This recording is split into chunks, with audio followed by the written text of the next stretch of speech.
Esam Latvijā, Rīgā, Biķerniekos, tā skaitā arī Jūrmalā. Atgriezies, tāpēc, ka forši ir mājas gonka ir. Kāpēc nē? Jāpabrauc, jo katrs kilometrs, katrs metrs, ko nobrauc, viņš jau dod tikai labāk pašam. Kartings un kartinga trasa un Biķernieku trasē ir nodzīvots ļoti daudz dienas, nedēļas un mēneši.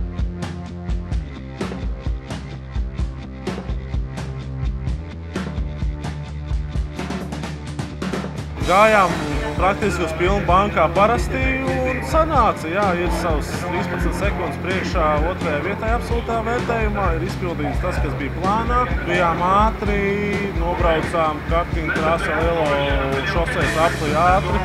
Rezultāts to arī parādīja un tā arī turpinājām. Jūrmalā, kur mūs ļoti sarūktināja par to, ka 2 iebraucienu rezultātā jābrauc tikai 1. Nobraucām lielu gabalu, bet labi, nobraucām, kas jādara, organizatoriem ir savs par to viedoklis, bet nobraucām, bija kļūdiņas, tur gribējās tā kā smukāk, tā kā tā fēnāk izbraukt, samisēties varēja tur kaut ko salauzt, bet pie tā mēs nepieturējāmies.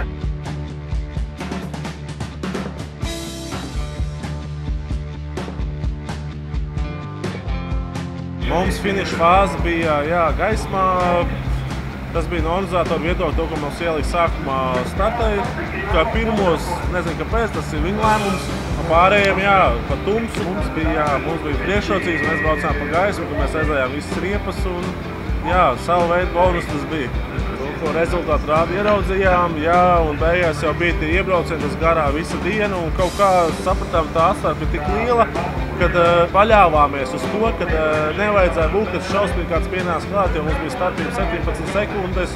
Un es domāju, tas bija pietiekams liels pārsvars, lai varētu bišķi mierīgāk nobraukt. Līdz to Raimonds Broks tā kā paskrēja priekšā, bet ar braukšanas ātrumiem domāju, ka viss bija labi.